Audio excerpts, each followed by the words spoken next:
Welcome to Frankly Speaking here on WYDC TV Big Fox. I'm your host, Frank Acom. We are broadcasting live from the Hesselson studio, and joining me in the Hesselson studio in just a little bit will be Assemblyman Phil Palmisano. We've got a lot to discuss with him with the end of session. Of course, I have a couple days next week as well. We'll be talking with him about all of the issues of the day. If you tuned in yesterday, there were a couple technical glitches on certain cable outlets. And so I'm hoping that you did not miss our great interview with the rugby champions. But if you did, just to be on the safe side, because it was such a fun interview, we're going to rebroadcast that on Monday. So you've got a new Frankly Speaking on Monday, excuse me, but you'll also get to see that interview in case you missed it yesterday. So I wanted to highlight that. Let me put my contact information up right away. So if you have any questions for the Assemblyman, there is our contact information. I'll be checking it throughout the program and try to get to as many of your questions as we possibly can. So there is contact, and you can contact me about anything. We have quite a few things I want to get to before we talk with Phil. And the first one is kind of I don't want to say prediction because nothing's really been done about it yet. But this is what I was saying on the program yesterday and throughout the week. According to Douglas Murray, Gavin Newsom's 2024 presidential run, it began already. He just hasn't announced. That's what it seems like. You figure he goes on Handy's show, brags himself up, which is a weird place for him to go, Sean Handy's program.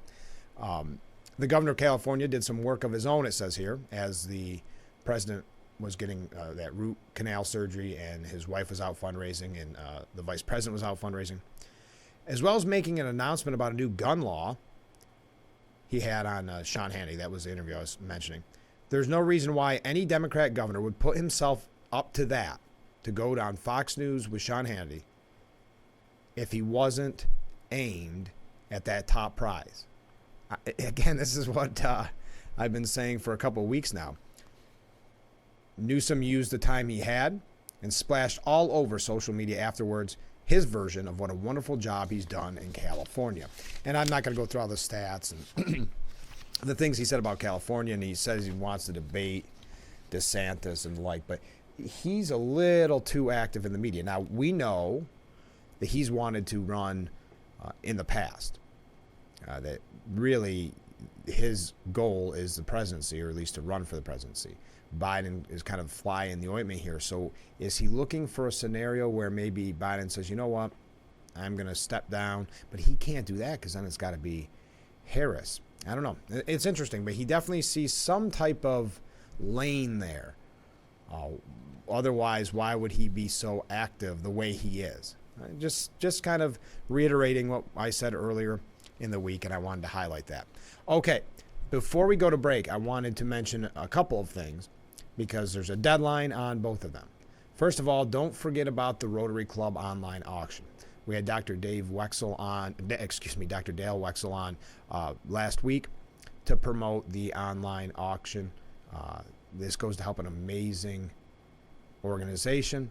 So tomorrow, is the last day to make a bid. There's a lot of great auction items up on the website. So there is all the information that you need to know. And also, this is a big one, the Cardboard Boat Regatta. Now, this is not been updated. It is too late to register for a boat.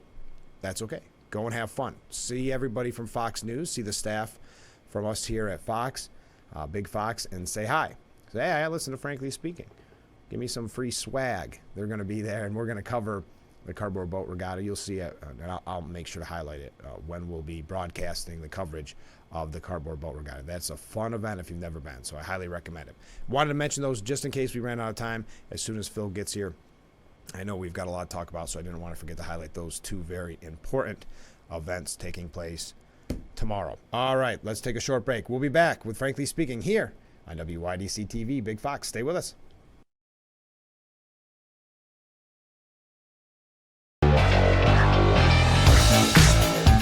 We are back with Frankly Speaking here on WYDC TV, Big Fox, broadcasting live from the Hesselson studio. I'm your host, Frank Acom. We have a lot to cover with the Assemblyman, who will be here in just a few moments. Again, we'll be rebroadcasting that rugby interview on Monday. Tuesday, we have Vicki Olin from Steuben County Board of Elections, because early primary vote is happening. I believe it may have already began, but we'll know more on Tuesday when we talk to her about all of that information. Okay, this is something I just have to go over quickly, and I highly recommend that you check this article out for yourself. It's at New York Post. But we now know the first 3 people to get COVID worked in that Wuhan lab. Now, I know when you mentioned that just a few short months ago, you were conspiracy theorists, you were evil for some reason. I remember when Jon Stewart suggested it on Stephen Colbert's show, and Stephen Colbert essentially turned on Jon Stewart. 2 liberal comedians did not like the fact that you're questioning that it could have came from a lab, and it was always very weird, the pushback on that. And so Michael Shellenberger writes this piece. He did a lot of research on this with his colleagues Matt Taibbi, I don't know if I ever pronounced that right, and Alex Gutentag. And they broke this story. So sources within the U.S. government say that 3 of the earliest people to become infected with COVID-19 were Ben Hu, Yu Ping, and Yan Zhu. All were members of that Wuhan lab. When a source was asked how certain they were that these were the identity of the 3 scientists who developed symptoms consistent with COVID-19 in the fall of 2019, before the virus spread around the world, they were told by that source 100%. They were 100% certain. Now it's up to Congress to demand answers from the intelligence community and National Institute of Allergy and Infectious Disease Director Anthony Fauci. I mean, he always skirts the issue. And it really becomes now the throwaway line is, well, what does it matter now? But what is the end game for not trying to find out where this all began to maybe prevent something like it from happening again? But you have to ask the question, how long did they know that this was the case? Why did they keep it a secret? So again, Mr. Shellenberger writes, our sources were terrified to tell us what many had long suspected. They only did so because they are as outraged as the American people should be and felt a moral obligation to speak out. So they'll ask the question, who cares how it got started? Well, the answer is in part that the cover-up is indicative of the rot at the heart of many American institutions. The abuse of power by partisan and ideological officials at the highest levels of American government threatens our democracy and civilization, as a pandemic proved dramatically. Yes, kind of what's going on behind the scenes in partisan fashion. Again, you have to ask the question. I know Fauci became a hero at one point. They were making bobbleheads of him and T-shirts, and it's very much like that kind of the Cuomo effect. Remember when the former, now disgraced governor Andrew Cuomo would do his press conferences? The media was fawning over him, celebrities. Same with Fauci. Not only did the highly infectious respiratory virus kill millions, but the response to it also shut down businesses, shut down schools for very, very long, upended society. There's a piece, I don't have it right in front of me, but 1 in 5 Americans are suffering from depression. How much of that stems from what we dealt with during the worst parts of COVID? And of course, it caused enormous collateral damage. So this piece goes on for about, 4 or 5 pages, but I highly recommend it. It's right at the New York Post. He finishes by saying, the people who cry disinformation, which is what happened when you weren't even stating a conspiracy theory. You're saying, well, what happened? I just have questions. Disinformation are often trying to censor accurate but inconvenient truths. Yes, that's the point. It's accurate, but it's inconvenient. It doesn't help their narrative, right? And the people who accuse others of spreading conspiracy theories are, as we have just seen, often conspiring to spread actual disinformation. So that's a great piece at the New York Post. Originally it was found at Substack, I believe, but and again, maybe you ask the question, doesn't matter. It's more what happened behind the scenes than anything else. So we do have the Assemblyman coming up in just a little bit. We have to take a short break. I'm going to put that contact information up again. If you have any questions for Assemblyman Phil Palmisano, he's going to be joining us for quite a lengthy period on the program this morning because we have so much to cover. We're going to talk to him in a little bit. So stay with us. We'll be right back with Frankly Speaking here on WYDC TV, Big Fox. Welcome Welcome back to Frankly Speaking here on WYDC TV Big Fox. Joining me for the M.A. Neal Financial Services section of the program, we have Assemblyman Phil Palmisano. Good morning, Phil. Good morning, Frank. Good to be with you. I'm glad you're here because we have so many questions. There's been so much going on since the last time we talked. Where do you even want to begin? Oh, I don't know. It's hard to say. I mean, the last week of session is always the most hectic and craziest, but I definitely want to save, because I think we're going to spend a lot of time on it, is a campaign finance reform. So let's not do that yet. But we've had some back and forth from viewers about the Clean Slate Act. And I know you've been outspoken against that. I have too. Tell us your thoughts about the Clean Slate Act. I think it's bad legislation. It's not really the proper thing to do. I understand. What the legislation did basically would seal criminal records for misdemeanors after 3 years, for felonies after 8 years. I mean, there are some exceptions for like murder and like sexual assault, type against children and other people, but there are so many loopholes in this thing. I mean, for example, attempted murder would be a sealable offense, aggravated manslaughter, gang assault, incest, criminal use of a biological or chemical weapon, kidnappings. I mean, endangering the welfare of a child. So there's so many holes in this legislation, and I think it's just another piece of the puzzle, which it seems like the legislation that one party control in Albany wants to continue to advance puts the interests of criminals ahead of the interests of crime victims and public safety. And the other thing with getting records sealed, there is a process in New York State that someone can go through. If someone really wants to clean up their act, really wants to do better, they can petition the court to have those records sealed, and there's a process for that to happen. This legislation is automatic. They're automatically sealed. I mean, there are some individuals we have to recognize that don't want to change and correct, but if there is a process, if you want to go through that, there is no judicial review, no judicial is there ever? What is it? Discretion on this. No one in Albany trusts judges, I guess. No crime victim impact on any of this, and it's just automatically sealed. And I just think it just sends the wrong message again. That it seems like bill after bill, every criminal justice policy being advanced by unfortunately one party control in Albany continues to put the interest of criminals over the interest of crime victims and public safety. And I think that's where we had a problem with this legislation. There's so many holes in this. We had a number of former prosecutors in our conference, former NYPD officer who led the debate on this issue, and they basically put hole after hole in the legislation which they could not defend, and I think that's problematic from that perspective right there. I believe it was Will Barkley that said, but if a company or a business wants to hire somebody with a criminal record, they can. Why is it almost as if we have to trick them into, you know what I mean? That's what this seems like. Well, I think it is. I mean, we talk about transparency. I mean, yes, a business, I think, really has a right to hire who they want, and they need to have a right to know who that individual, the character of individual, the background of that individual, and also a landlord. I mean, you see instances where people are using meth in apartments and drugs in apartments. I think individuals who are landlords and who own apartments and things of that nature have a right to know who they are renting their apartment to. Are they going to take care of the apartment, or are they going to use it for any type of operation? Not saying everyone who comes in is going to do that, but I think landlords have a right to know that, businesses have a right to know that, but this basically puts everything, the wheels of justice in favor of criminals over law-abiding citizens, over taxpayers, over crime victims, and over public safety. And I think that's the problem with this legislation, the problem we continue to see with the criminal justice policies being advanced out of Albany, like the bail reform, discovery reform, raise the age, and which is why we continue to see crime shooting up in our neighborhoods all across the state. When you look at those statistics of 2019 versus 2022, shooting incidents and crime incidents are up in those communities all around the state by significant amounts, some as much as 100% plus.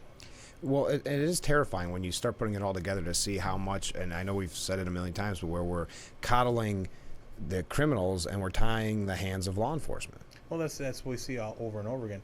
I mean, whether it's out here in our communities, I mean, we take tools and resources away from our law enforcement. You see that defund the police movement. Thank God you don't hear it in our community, but there are communities across this state, there are communities across this nation that continue to beat that drum of defund the police. I mean, some of them individuals would rather have social workers on the streets than police officers on the street. I would rather have police officers on the street because I feel safer with police officers on the street than I would with social workers. And people might think I'm kidding about that. There are communities that are saying we should have social workers out in the street versus police officers, and that's not going to enhance public safety in our neighborhoods. No, and I'm surprised because I know Governor Hochul, again, the bail reform was minute. It really had no teeth to it. But I think she saw with Zeldin's huge numbers that public safety is such a major issue, and yet things like this keep getting pushed. I don't understand the end game for her. Well, I don't understand Yeah. either. I mean, if she signs this legislation, she's just going to be a party to it. Exactly. Again, I mean, the government, and I've said this over and over, their number one responsibility is to ensure its citizens, our citizens, Yeah. are safe. Yeah. And New York is failing that test time and time and time again. And you wonder why people continue to leave the state. We know they leave because of Yes. economic climate. They leave because of the freedom climate. They're going to leave because of the public safety climate. They're going to leave over and over again. And we continue to see that access to people. But if people don't feel safe in their homes, Their in their own neighborhoods, communities. why would they want to stay here? I mean, and when you think of people with children, I mean, it's just terrible. And it's just the policies that we continue to put in place send the wrong message to those who want to break the law. I mean, you see time and time again people that are leaving the courtroom on bail reform saying, "Hey, I'll see you later." Thank you. Yeah. Yeah, and the repeat numbers we've seen in New York State, the numbers showed 40% of individuals who are arrested, and while they're waiting to be heard on that charge, reoffend. In New York City, it's 45%. Others say that those numbers aren't correct. We have them from the Department of Criminal Justice Services. So that's the concern I have. That's a concern a number of my colleagues have. And I mean, again, we needed to take care of our citizens. They need to feel safe in their communities. And I think people aren't feeling safe. And quite frankly, people aren't safe because you continue to see the scales of justice tip in favor of those who want to break into the law, those who want to do harm, those who want to violate the law, versus in the interest of them being protected more over the interest of crime victims and public safety and law enforcement, for that matter, even inside our correctional facilities as well. Sure. And it drives me crazy that they tell us, never mind, what you're seeing and what you're experiencing. It's not that bad. Yeah, well, Come on. Never mind what you felt or what your family felt. We got to take a short break. We'll be right back with Frankly Speaking here on WYDC TV. Big Fox. Stay with us.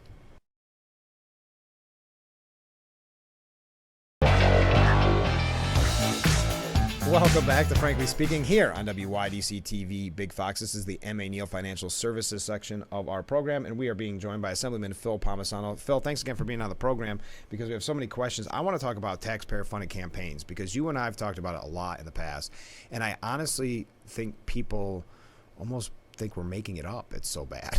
And then it just got worse. yes.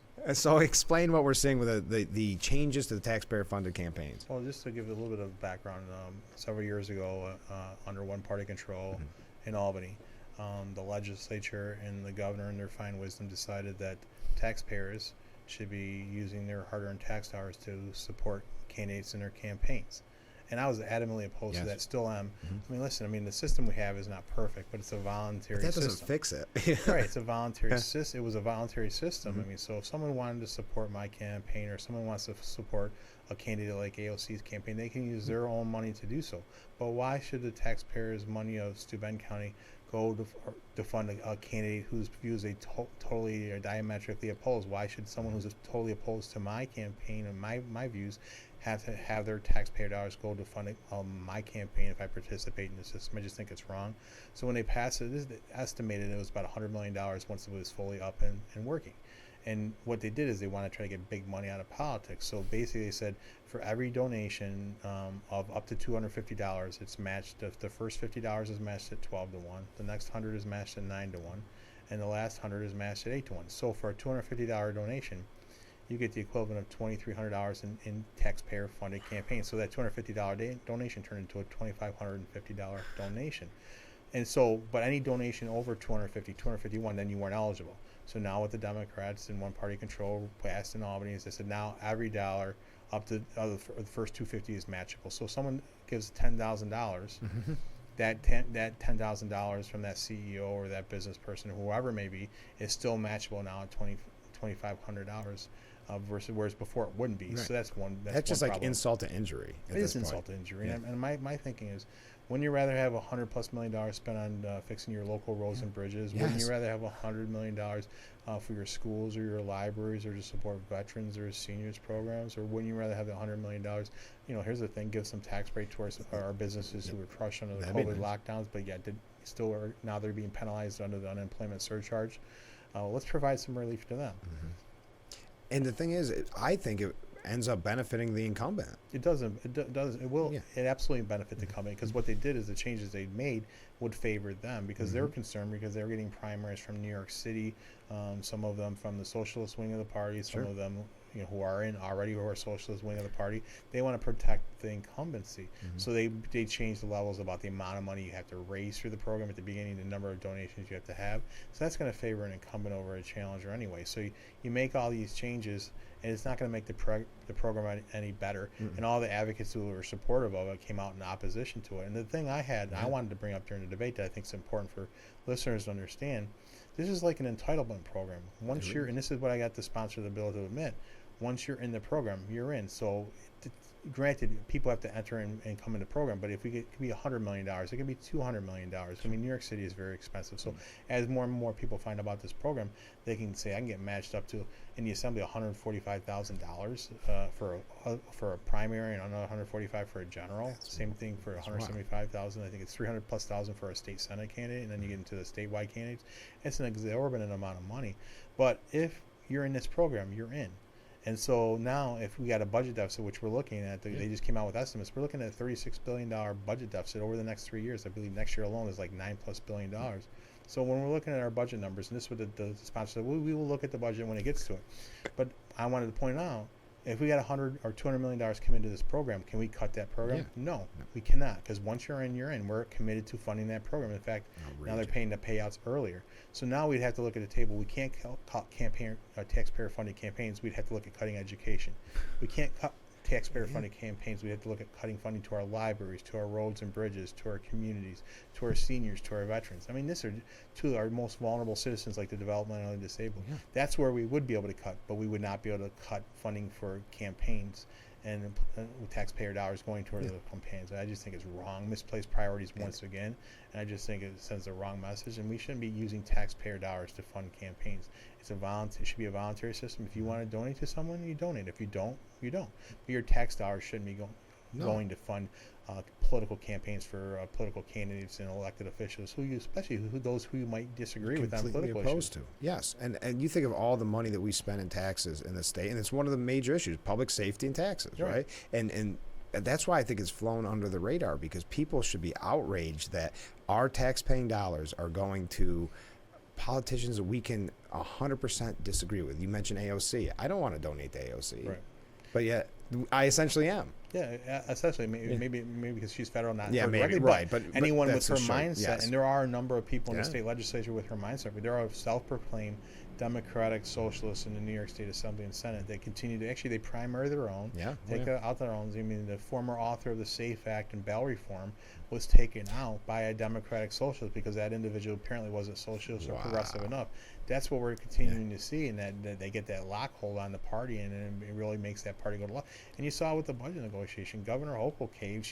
She's taking victory laps on bail reform, which is nothing on bail reform. It's it was tinkering of language. It made no difference because it's still, at the end of the day, we're still the only state in the country that does not allow judicial discretion to consider the dangerousness of an individual before setting bail for pretrial release, and that's not a victory. And she can pat herself on the back. And that's why she did it. It's all public relations, right? You got that little little bit, and what the media does cover or doesn't cover. Yeah, I mean, she gives that press conference. And she's Miss Justice. She has the power of the bully pulpit as a governor. Yeah, and now there's a piece today in the Times Union, and I don't think it's going to come anywhere, but Chris Churchill says you got to be kidding about this campaign finance law that Governor Hochul needs to veto it. Do you think there's any chance of that? I don't think Governor Hochul is going to veto it because she doesn't stand up to the majorities on anything. She's scared. I mean, she should veto it because it's wrong. It's wrong legislation. I mean, again, to think that now you can get a $10,000 donation and that first $250 is still matchable. How does that take the big money out of politics? I mean, let alone the whole premise and principle behind the policy is bad. But this is not going to be anything to helping challengers. It's going to only help incumbents. So she should veto it, but we should be protecting the tax. We should scratch the program, in my opinion. Yes, I agree. That's my opinion. Yeah. All right, I got to take a short break. We'll be right back with Frankly Speaking. Stay with us. This is WYDC TV, Big Fox.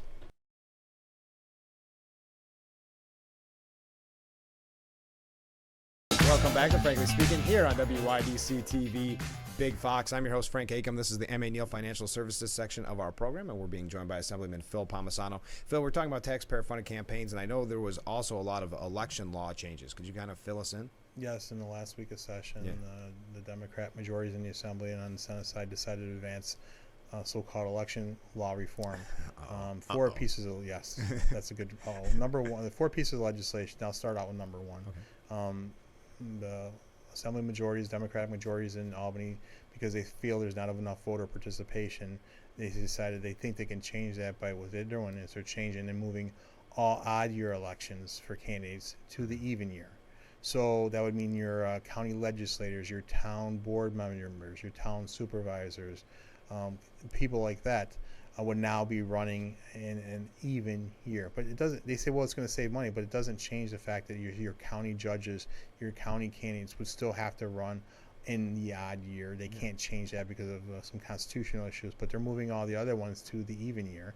But they also easily kept the cities out of this as well. So City of New York. Okay. Now, it wouldn't affect the City of Corning for their city council races or their mayor's race, but it would affect the village of Painted Post, the town of Painted Post, all of those. So, and during that discussion, I mean, it really makes no sense. They say they want to increase voter participation. What this does, in my opinion, and many of my colleagues who debated the bill and argued it, is basically takes away local control of your local elections. I mean, that's a violation of home rule. We think it's a constitutional violation. This will be challenged in the courts for sure. But why would you want to get your local politics caught up in the national politics? You know, during even years, you got the ads coming on your TV, your radio, your social media. Now that's going to be inundated, and that's going to overwhelm voters, and they won't be paying attention as much to the local issues. And that's why I think the odd year elections, a lot of people participated in the odd year, because then you're focused on strictly local issues. That even years we do the state and national issues, and that's the way it should be, in my opinion. But again, you're usurping local control. And during the debate, the sponsor of the bill said, you know, in one breath she would say, I trust the voters, I trust the voters. But in the other breath, she said, voters don't understand what's going on about elections. I mean, it's very hypocritical. And all through all these bills, I kept hearing them say, I trust the voters. And I got up and said, listen, I understand you trust the voters. The problem is the voters don't trust us. That's the problem. They fail to realize the voters have lost faith in government. The voters have lost faith in elected officials and politicians, and who can blame them? Because you spin that issue, Frank, you go to the next one. Remember a couple of years ago when we had on the ballot ballot proposals that would basically put in place no excuse absentee voting, because right now under the Constitution you need an excuse, a valid excuse to not to vote by absentee ballot. It's worked. We have a process in place, especially with early voting. There's really no excuse why you can't make it to the polls. Not at this point. So what the Democrats, in their fine wisdom, decided to do this week is they changed three words from that ballot proposal that was defeated by the voters, they trust the voters, but yet they but changed. They didn't like what they said. They didn't like what the voters said. So now they put in place. They call it, and they even when asked, well, we got absentee. They kept saying this isn't an absentee ballot. This is a mail-in program. Oh, come on. So it's mind blowing to me. So they passed that legislation. They passed another legislation. One of the other bills that were defeated was about the same-day voter registration, to come into the polls and vote for same-day registration. So they kind of changed it around a little bit. Now it's same-day voter registration for early voting, because we have 7 days or 10 days of early voting before the election. Now they want you to be able to come in and vote then. The law says you have to register so much time frame before the election if you're going to be able to vote. They want to change it to allow for that. And again, that was something that the voters overwhelmingly rejected, along with the no excuse absentee balloting. So they advanced those two proposals. And now the final proposal, the fourth proposal they advanced. So if you want to challenge any case in election law, now if you were in Jefferson County or you're in Steuben County, you can go to your court of law. You can go to Steuben, you can go to Jefferson County. Because Jefferson County, they fall in the judicial district of Erie County. Okay. So now what the Democrats did, and they put, and I think this will be challenged in courts as well, is now if you want to file an election law challenge, you have to file that challenge in one of four courts. You want to take a guess at what those four courts are? One is New York City. Of course. 2 is Westchester. 3 is Albany County, and 4 is Erie County. Those are the only places you could file a lawsuit if you wanted to challenge election law. So now that individual from Jefferson County would have to go to Buffalo or Erie County. Someone from Steuben County wouldn't be able to file here. We'd have to go to, I believe, Buffalo as well. But you're talking about Buffalo, Albany, Westchester, and New York City. I mean, it's just it's not enough that they have the majorities. It's not enough they have one party control. It's not enough they have veto-proof majorities. and then they want to pass laws to protect them and protect their interests. So if you want to challenge, like when they had the unconstitutional drawing of some of the lines last year in the process, they came to Steuben County. They wouldn't be able to file that case in Steuben County. They hated that it was in Steuben County. No, That's they did. They did. Yeah. I mean, but then they were complaining about that some of those people had to drive to Steuben County, but it's okay now that these individuals have to drive hours. Someone from Jefferson County has to drive to Buffalo, and they said it with a smirk on their face. Yeah, they would have to go down there, and it's just why. I mean, we have a process. Our Supreme Court judges are elected to handle the law. They understand the law. They shouldn't have to drive 5 hours away to get to a courtroom just because they want to get in the background of where it's a Democrat-controlled judicial process. You know, Erie County, Albany County, certainly Westchester County, and New York City are democratically controlled jurisdictions. So now they're going to find a judge that's more favorable to their viewpoint, whether they're being challenged in law. So these election laws that we talked about, they would first have to go through those 4 counties based on this law if the governor signs this into law. So I think I hope these get challenged in the court of law and will be ruled unconstitutional, because it's mind-blowing to me, you know, why they want to advance this legislation. But it's all about control. It is. That's what it is. And everything that you brought up just seems to, again, help solidify the incumbents in Albany to secure their job. Right. And it's just that they don't want it to be a competition. They don't want a competition at all. They don't want, and then when they want to act like they are putting something in place, they make the changes like the taxpayer-funded campaigns like they did this week to make it favor the incumbent over the individuals out in the community. And they don't want a challenge. You know, all this is they trust the voter, but then if the voter doesn't do what they want, there goes the trust. That was a mind-blowing statement. That over and over, I trust the voter. They got their talking points. And I wasn't even speaking this moment. I got up. Listen, I've heard this debate. I go, I hear my colleagues saying I trust the voters. That's not the problem. You can trust the voters all you want. The voters do not trust us, and you just don't get it. How can you say you trust the voters and then go around and turn around and try to put in place a policy that was overwhelmingly rejected by like a 60% majority of voters in New York State, including New York City voters, including Westchester voters, including Albany and Buffalo, Erie County voters, that said they don't want no excuse absentee voting. They don't want same-day voter registration, but yet they put in place these little change of 3 words out of the ballot vote. It is insulting to the voters, and you wonder why the voters don't trust us. But yeah, you hypocritically say I trust the voters. Nonsense. You don't trust the voters. You there's just 2 prime examples. It's very several prime examples, and you see it time and time again. Yeah. It's so frustrating. But we better take another short break because we got a lot more to cover. Stay with us. We'll be back with Frankly Speaking here on WYDC TV, Big Fox.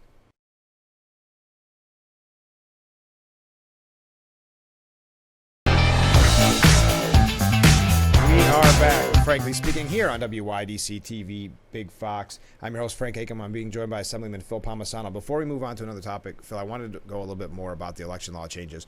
So it's not technically same-day registration, but you can register during the early voting. What a headache that's going to be. And also, it's just open for so much corruption.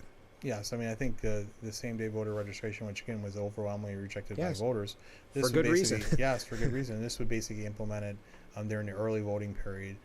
So that's problematic. And it puts all these election laws put a tremendous burden on our local boards of elections. There's going to be costs associated. Think about the even year elections. Now you're going to have more people on the ballot. You're going to need 2 ballots. That's what they're talking about. You might need 2 ballots because it's going to be so long. You need a butterfly ballot. So now can you imagine coming to the polls and someone handing you 2 ballots and the voters having and the counties having to pay for that and having more paper that they have to deal with.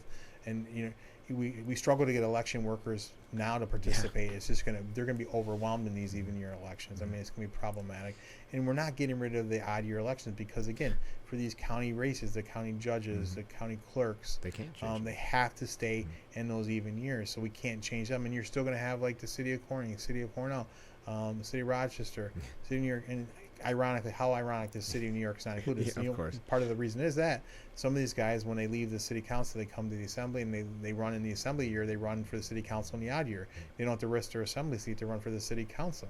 So now, if they're both in the same year, they're not going to be able to risk one or the other. So now they have the choice to make. So it's convenient that they left New York City out of this. And you touched on this, and I didn't get to go on into it further, but the even year elections, what bothers me, the one thing I like about the way it is now, when I have a guest on, we talk about issues that affect the community, right? And this is what's affecting my street. This is, very specific, and you know who you're voting for your supervisor, your mayor, or whoever it is. Now it's going to be overshadowed because I need to have the guests on that are talking the national news. Or this, I mean, that's the nature of the beast. So it's only hurting our communities even more trying to get the information about their representatives. Exactly. I mean, I think that's why I think the beautiful thing about odd year elections, you can focus on your local issues. I mean, but the even years we know, 2024, 2026, it's state and national, and there needs to be a focus on that. But there needs to be a time to focus on our local elections, and I think that's why. But this is again Albany saying they know better and taking that control out of it. So there's going to be a major implications. Basically, seeing our local elections get overshadowed by them, especially there's not going to be TV ads, there's not going to be newspaper ads, there's not going to be any ads, and it's harder, and it's going to be harder for local candidates to get their message out, in my opinion, because they're going to be overshadowed by everything that's going on at the national level and the state level. They won't even be able to buy ad time because you look at, especially in certain cities, the whole ad, every single commercial break you see is for the congressman or the senate. So how's a little guy going to be able to buy an ad? And the demand's going to go up, so the prices are going to go up. So it's going to make it much more expensive for our local candidates to file. And local races aren't expensively run campaigns. You have to spend money, but not like you see at the state and national level. And that's what's going to do. It's going to increase prices all across the board for our local candidates. It's going to make it harder to get their message out. It's going to make it harder for competition. And at the end of the day, I think this is basically usurping local control, local authority. I think that we have under the Constitution, and I hope again this gets challenged and gets thrown out. It should. So Phil, if I go in, obviously I'm registered, but let's say hypothetically, I go to register in this early voting. After when I finally register, do I have to show? Do I have to? You're all right. Do I have to show my ID? No, of course not. And we actually, with some of these proposals that were advanced, we put forth legislation that said, okay, if you go to the polls, you have to show and demonstrate a government-issued photo ID. And listen, we're giving IDs to individuals coming out of prison. Let's give IDs. If people can't have an ID, if they say they can't, well, let's give out the IDs. But let's bring some integrity to our elections. There should be a voter ID for an election. You need voter ID to get on an airplane, or not vote. Excuse me, photo ID to get on an airplane. You need photo ID to do for a number everything. of things. It's almost but cliche. Yet not for our elections. What does that say about the integrity of our elections? And you wonder why people question the integrity of elections if you can have people show up at the polls and not. Oh, I mean, I remember one year I went to vote and you had to do your hand signature, and it didn't match, and I just automatically pulled out my ID and well, we don't need to see the ID. They almost act weird if you do it. I had that happen one time where I almost just to see what happened. They're like, no. My signature has digressed over the past 10 years considerably, so I pulled it right out. But we should have that should be a requirement. I don't think there's anything racist about that. I don't think there's anything inappropriate about that. It's just making sure the person who's coming to the polls is the person they say they are. I think the racist aspect of that is I think it's racist to suggest that the minority community can't go get an ID. That bothers me, that people actually make that point. And from my perspective, if someone can't, if they don't have a driver's license, if they don't, have a government-issued ID. I'd rather spend money on that and just say, hey, here, you're a citizen of the state, you're a citizen of this community, and then you have the right to go vote and participate in our process. Yeah, instead of paying for campaigns, let's spend it on that. That would make a little more sense to me. But. We got to take another short break. Stay with us. This is a quick one. We'll be right back with Frankly Speaking here on WYDC TV, Big Fox.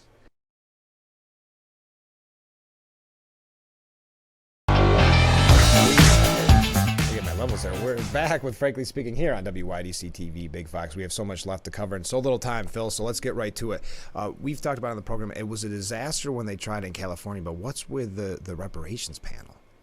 Yes, there's legislation was also passed this week, the last week of session.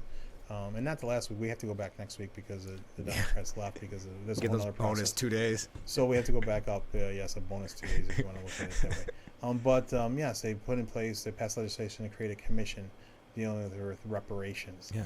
And interesting, if they didn't give the minority leaders in the Senate and the Assembly an appointment to that commission, it's just the governor, the speaker, and the majority leader, which is mind-blowing to me. So yes, and they want to examine what should be looked at and as far as paying reparations for obviously the sins and stain of slavery, which was a very terrible time in our history. No one's denying that. No. But now we're going to look and we're talking about billions of dollars. Yeah.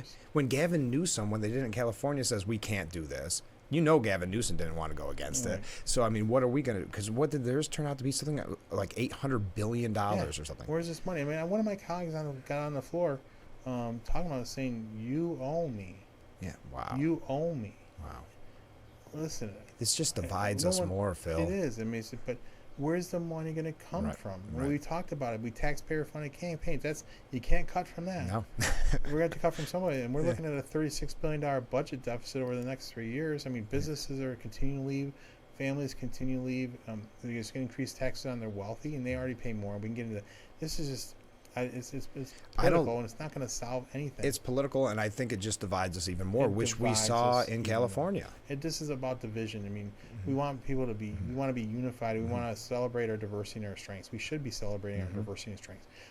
Policies like this does not celebrate our diversity and strength. It highlights our diverse, or our divisions, Yes. and that's the problem. Is it doesn't bring us together. It divides us, and that's the problem with this legislation. It's not going to get an answer, and whatever they decided would have to come back to the legislature for votes. So thank goodness, because Yeah. they can't just institute it. But I mean, there are some that want to pay out a lot of money for this. I just think it's not in our best interest from a fiscal perspective. It's certainly not in our best interest from a unity perspective. It's all about division and hate, and I just think it fosters more of that rather than bringing us together and solving our problems as a group, as a cohesive group. I agree. I swear we're going to end on a good note. But before that, the lawsuit against Vermont County and some of our counties. What did you think when you saw that come through? Oh, it doesn't surprise me. No. I mean, the mayor of New York City. Yeah. New York City is a self-proclaimed, self-acknowledged sanctuary Yes. city. They said, come to New York City. So then when they are showing up, they can't handle what they say. So now they want to put those individuals and put them on buses to upstate New York.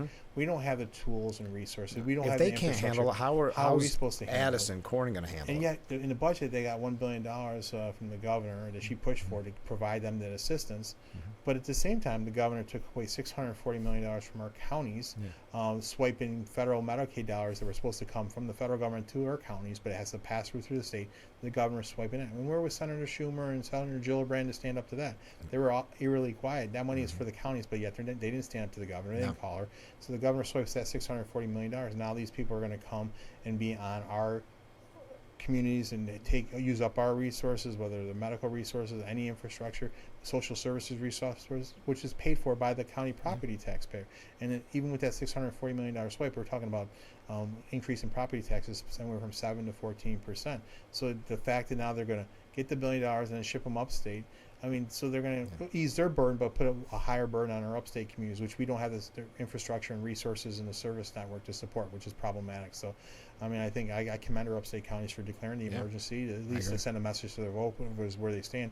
And honestly, I would say if a busload of migrants came into my community, if I was there, I'd put them right back on the bus and ship them right back. Yeah. Because we can't support them. We can't be helpful. It's We not don't fair have to this- anybody. It is not fair to them. And this really boils down. This is a failure of the Biden administration and the presidency to support and secure the border. Period. All right, ending on a good note, and I've got to take your name off the screen so people can see your shirt. The rugby shirt. We had the group in yesterday, the champs. Yes, that was an incredibly exciting game. We went up to Buffalo, up to Tim Russer Park, and watched the girls, members of the girls rugby club, Corning Rugby Club, take home the New York State championship, which was a really exciting day. The girls did a tremendous job. It's a great program. My daughter's gone through the program. My son is graduating out of the program this year. It's a great sport. It's a great opportunity for a lot of kids. I hope more kids look at participating in the program. We got a middle school program, a high school program for both boys and girls. It's a program that continues to grow, and it really, it's just, you see a nice unity of these kids from different backgrounds coming together. And it's not just a Corning sport. I want people to know that. Yeah, that's what they were saying. We have people from Elmira who participate in the team. I know there's one of the girls from the team was from Horseheads, I believe. So it's a regional thing. I think the coach even said someone from all the way in Pennsylvania. Yes, we've had that, and we can continue to have that. We want to support that. So it's a great program. But it was a great, exciting victory for the girls. The boys made it to states. They didn't have the outcome that we wanted. But I will say to the boys on the team, I mean, they played with so much heart. I mean, they were down in the final game against McQuaid on Sunday. They were down, but they didn't give up. They kept fighting. They pushed back, made it closer. They left it all on the field. And those boys, they didn't get the outcome they wanted. They don't have to hang their head. No. They play with so much heart, so much character. And that just exemplifies their character, their work ethic, and that's going to pay dividends in life beyond L or a W in a rugby match. So I want to give a shout out to the boys, but certainly a big congratulations to the girls. And I asked the girls this, who we had on the program, so I'll ask you the same question. Do you know the language yet? It's impossible. And I should know. My daughter's been playing for 4 years in college. Yeah. It's hard. It's hard for me to understand it sometimes. My wife understands it better than I do, and I try to pay the hand signals, and they point one way and I think it's us, and it actually goes in the opposite direction. So I'm not the best person to talk about the language, but there's information out there to help, and I continue to try to learn. Yeah, and if people are curious, actually, and we didn't mention this during the interview, but coming up tomorrow, the first annual Guthrie Corning Hospital Crystal City Sevens rugby tournament. So we've been talking about a lot this week, rugby. If you want to see it in action, it is tomorrow, and it's at Corning Community College. Oh, yes. Yeah, please come out and see this. I mean, if you're just curious about the sport, bring your kids. Come out. It's a family day.